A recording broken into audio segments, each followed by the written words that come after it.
Today's topic of discussion is one forms. One forms are really a special case for something that is more general, which is known as a P form, right? And now here P can take multiple values, one, two, three, depending on what forms that we're talking about. And so today we'll start with one of the most basic forms, one forms, and we'll define these one forms and we'll look at some of the examples, right? Now, recall that last time we discussed tangent spaces, right? And we defined a tangent space at point P of some curve C, right? And this tangent space was defined as a set of vectors Vi, right? And these vectors were tangent to this curve C. And that's how the tangent space at some curve was defined. So this was how we visually represented that.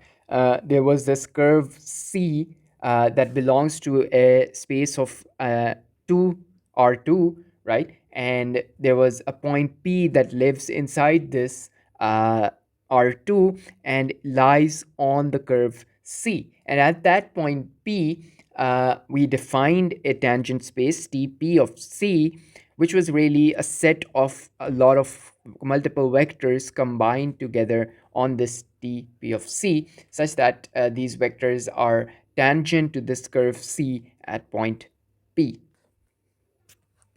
So today, let's go ahead and discuss a special type of a form, which is one forms. So I'll start by defining what a one form is. A one form really is a linear function. Let's call it omega. Oh, yeah, and it's a function that takes the tangent space at point P of our curve C, or really you can say of R n, and it takes this tangent. So this includes all the points on this curve. So in general we're talking about all the points, and so it takes this one form, this function, linear function, takes this tangent space and gives you reals, right? Real numbers. You can phrase this exact thing in other words as that if I input some n-dimensional vectors, so what this is n-dimensional vectors, because if you remember, this is tangent space at point P of Rn, and this tangent space was really these vectors, and Rn just implies that these vectors are n-dimensional vectors, right? Now, and you can see that if you look at these vectors, they have components in this one and this direction, right? And hence it is in R2, so these vectors are two-dimensional. In this case, this is an n-dimensional vectors. And so what does it gives you? The output of those n-dimensional vectors in a function of omega is just scalars. So it returns scalars. Now, what we'll do is we'll look at a notion of one forms in R2. So I'll just call it an example R2, which would mean that we'll discuss tangent space at point P of R2. Now we'll start with this simplified version, and then later on we'll extend it to a more generalized idea for Rn, right? So let's initially start with R2. Now what I want is, I want omega of Tp Rn to take it to some scalars. Now remember, the condition was that this omega has to be linear, or one form is defined such that this is a linear function, which means that if this constraint is to be applied on this omega, it bounds to a special setup, and that special setup is what dictates the following form of omega, right? So this linearity implies that if I take omega and okay, so from this tangent space Tp of R, in this case it's R2, right? So from some R2, at the tangent space at point P of R2, remember what was that? Those were just, they can be in this case dx and dy, these two vectors, right? And again, linearity implies that it is a dx plus b dy. This is just a consequence of linearity, right? So that this makes sure that yes, indeed, omega is a linear function, or a linear function will always have this type of a form. Now, if you note, this looks very much similar and identical to the this concept when you study line integrals, right, in vector calculus. So you'll notice that line integral over a vector field would have something like this, right? So generally, a line integral over a vector field is an integral of just a one form. So it is the integral of this thing, and this thing is what? It is a one form. Now, note that what I can do is I can rewrite this thing dx comma dy as being equal to this was a dx plus b dy. What does that mean? This means that I can rewrite this as the dot product of vectors a and b dotted with dx and dy. The dot product is there to make sure that a is only being multiplied with dx and b is only being multiplied by dy. So what does this mean? This thing is really then just the magnitude of this vector ab dotted with the scalar projection of dx dy, right? Because this dot product really implies the scalar projection. So it is the scalar projection onto this vector ab of dx dy. So this is your one form omega is a function of dx and dy, like this. Now, what does this mean? This means that a one form is really a multiple of a scalar projection onto some line, right? So it is, again, it is just a multiple of a scalar projection of some dx dy onto a line a b.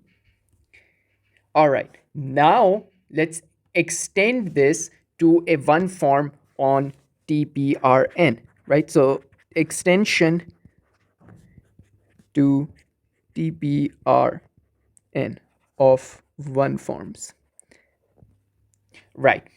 So we'll again use this condition, use the fact that it still has to be a linear function from the tangent space up to R, right? And so that again means that this omega is a function of TPRN that takes this thing to some scalars.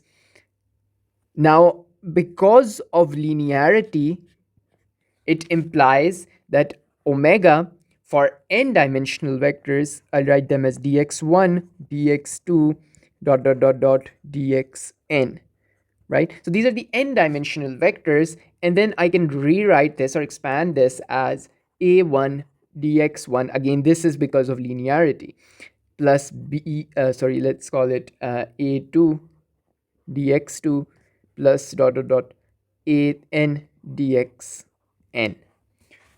Right. So what we're doing is, in this thing, we are projecting onto a line that lives in an n-dimensional space, and then what we're doing is we're scaling that projection with these constants a1, a2, and up to an is what scales that projection. Now let's do an example problem, right? And in this example problem, the problem statement is that we have we have a one form that is defined as omega of dx comma dy is equal to 3dx plus 2dy.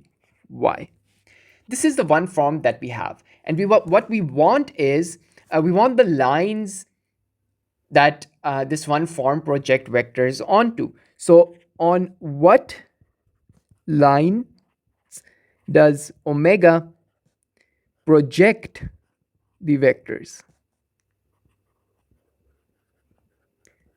onto? Right, so that's the statement of the question.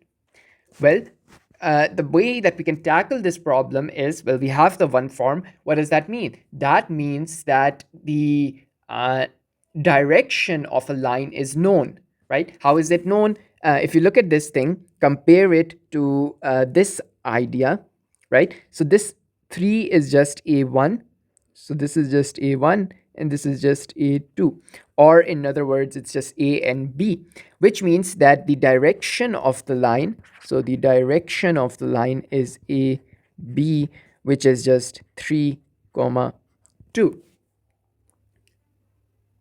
right? And again, this is coming from the fact that omega is a function of dx dy, which is equal to, in this case it is 3 comma 2 dot dx dy, right? So this basically then implies this thing, right? Now we can rewrite this equation in terms of y, or in terms of dx only, and get rid of dy on the other side completely.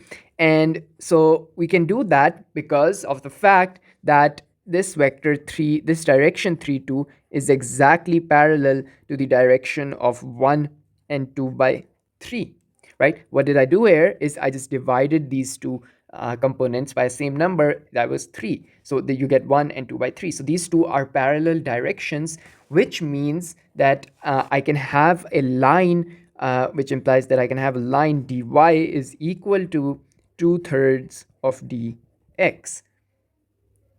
Now let's see what does that look like in our coordinate systems. Okay, so here we have our graph where this line L that you see is this line that we defined as dy is equal to 2/3 of dx. And you can see that this is onto this coordinate system dy and dx, which is part of a larger or a global coordinate system x and y, which makes up this R2.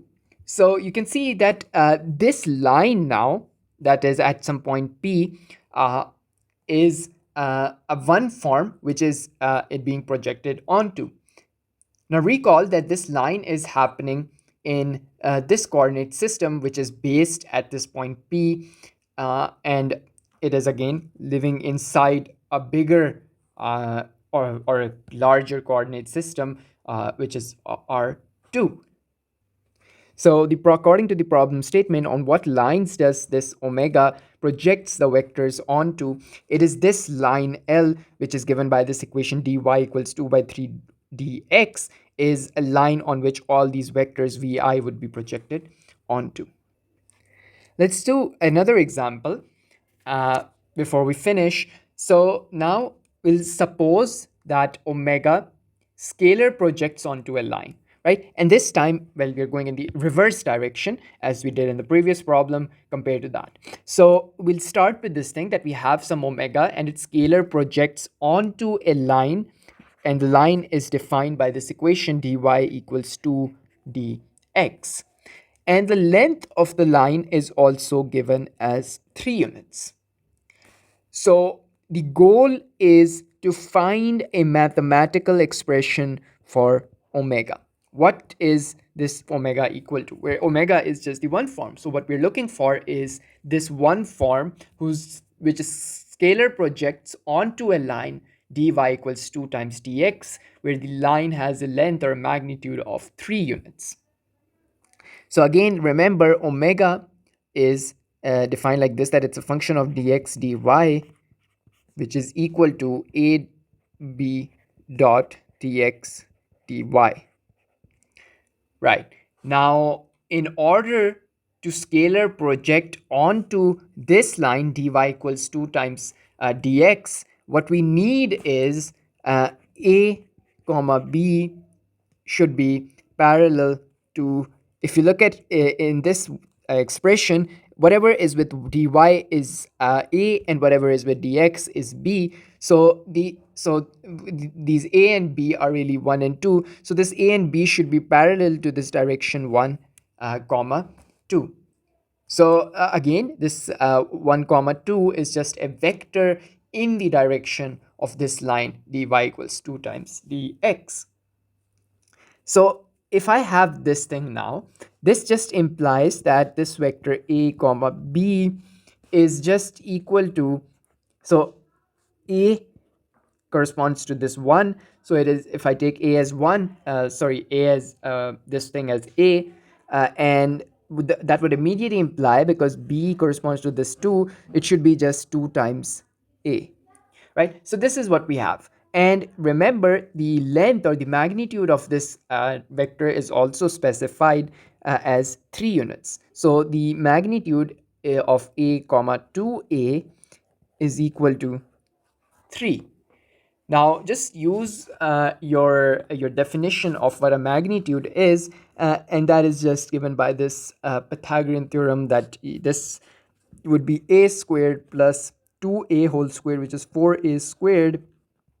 Now, doing the math, well, this thing is equal to 3, and so solving the left hand side, you get a times square root of 5 equals 3, which immediately gives you a as 3 over square root 5, right? So a is known. Now, the only thing left is b, but remember, b was what? 2 times a, right? So if b is 2 times a, then b is just 6 over under root 5, 2 times of this thing.